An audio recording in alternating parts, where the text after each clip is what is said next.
The 3.5 magnitude earthquake on November 1st. Oh, yeah. Now, here's the thing. Even though the epicenter was closer to Aruba, people felt it more strongly in Curacao, specifically the Bondaboo region. Yeah, and that's a good reminder that earthquakes, they don't always follow a predictable path. The way those seismic waves travel can be affected by, well, all sorts of things. Oh, interesting. From the type of rock underground to the way buildings are constructed. So I guess Aruba kind of got lucky this time, but it does make you think being prepared for an earthquake is crucial, especially in a region like that. Mm. And it makes you wonder, what was it about Curacao that led to those stronger tremors? That's a great question. It would be fascinating to really get into the geology under each island Oh, yeah. and see if that played a role. But also things like building codes and disaster preparedness plans, Hmm. could have made a difference in how each island felt the quake. Okay, so we've gone from a natural phenomenon to a series of events that raise some questions about safety in Aruba. Okay. Let's start with Friday night. A driver was pulled over near the airport, showing clear signs of intoxication, and I'm quoting the article there. Mm-hmm. Then early Saturday morning, around 5:50 a.m., a fight broke out on Koningsstraat. It all started with an attempted gold chain theft, and one man was injured, needed an ambulance. Those incidents happening so close together like that, it really makes you think about safety in Aruba, especially late at night. Right. Do you think they're isolated incidents, or is there something more systemic happening? That's tough to say from just these few articles, but it does make you wonder. Yeah. And then there's this incident on Thursday with the two teenage boys who attacked an older man on an Aruba's bus. Wow. Seems like they were headed towards San Nicolas, and from the article, it sounds like this attack was planned. Oh, wow. They even had a friend filming it. That's really worrying. The fact that it was planned and even filmed, it just adds a whole other layer. Yeah. Makes you think about the role social media might be playing in this kind of behavior, encouraging it or documenting it. Mm-hmm. It's a trend we're seeing everywhere, unfortunately. Yeah, it's unsettling. I mean, public transport should be a place where people feel safe. Thankfully, the bus driver was able to alert the authorities. And even though the victim didn't file a report, the boys are now banned from riding Arubas. That's good, at least a first step. But, it brings up that bigger question. How do you address the root cause of behavior like this? Is it boredom, lack of opportunity, the influence of social media? It's a complex issue with no easy answers. Absolutely. So we've had an earthquake, a DUI, an attempted robbery, and an assault. It's been a bit of a rough couple of days in Aruba for an island paradise. But let's lighten things up a bit with this next story. This one involves a couple of women who caused a scene at the Calabra nightclub on Thursday night. Ah, yes, around 1:35 a.m., right? Required multiple police units to respond. Right.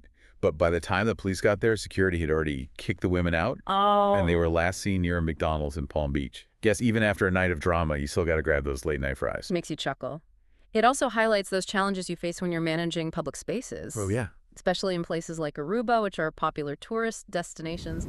How do you create a fun, lively atmosphere and also ensure everyone's safety? It's a hard balance to strike, that's for sure.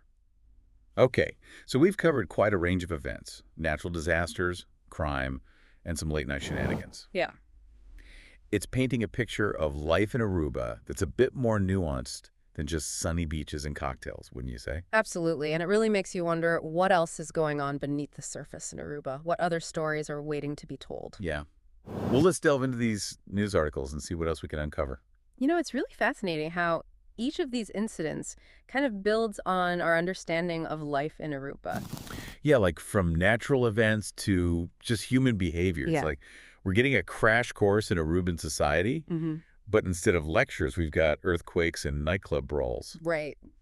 Speaking of societal issues, this next story might resonate with anyone who's ever, waited for a raise and felt a little impatient. Oh, yeah. I think we can all relate to that feeling. Right.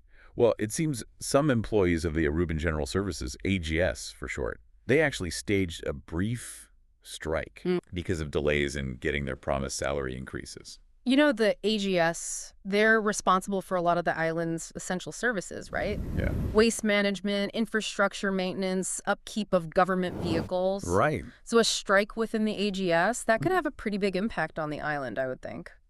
Absolutely. And it makes you think about the economic climate in Aruba right now. Yeah. Are these delays a sign of like broader financial problems within the government? Mm-hmm. Or is it just specific to the AGS? What does it say about the cost of living in Aruba if government employees are having trouble making ends meet? These are all good questions. On the surface, it's just a story about a labor dispute. Yeah, But if you dig a little deeper, right. it might tell you something about the overall economic health of the island, like a canary in a coal mine. I like that analogy. Ah. Okay, ready for our last story? This one's a bit of a mystery. Involves smoke. Smoke. All right, intrigue me. Okay, so Thursday, the Aruba Fire Department responded to reports of a strong smell of smoke in the Costa Chiquito and Savanetta neighborhoods. Paz Chiquito and Savanetta, Yeah. those are on the southern coast of the island, right? That's right. But here's the thing. Even after searching the area, firefighters couldn't figure out where the smoke was coming from. Really? Wow, that's a head scratcher. Right. What could it be? Was it a controlled burn that got out of hand? Mm-hmm. An industrial accident? Or something else entirely? It's like a little cliffhanger at the end of our deep dive. Yeah. It reminds you that even in Aruba, with its reputation for, transparency and safety, there are still mysteries to be solved. Absolutely. And it shows that there's always more to the story than what we see on the surface. Right. These news articles, they're just a glimpse into a specific time and place, but they encourage us to ask questions, challenge what we think we know, Right. seek out different perspectives. It's a good reminder that even in our hyper-connected world, there's still things to uncover and stories to be told. Exactly. And that's what makes exploring a place like Aruba so fascinating. Wow, this deep dive has really taken us all over the place in Aruba. It has. From feeling an earthquake to trying to figure out where that mysterious smoke was coming from. Right. And we even learned about labor disputes, late night antics, and how to think about the safety and security of the island. Yeah, it's been quite a journey. It has. And even though we've only scratched the surface, just with these news articles, yeah. they've given us a glimpse into, into a week in Aruba Mm-hmm. that was anything but ordinary. Yeah, it really challenges that image of Aruba as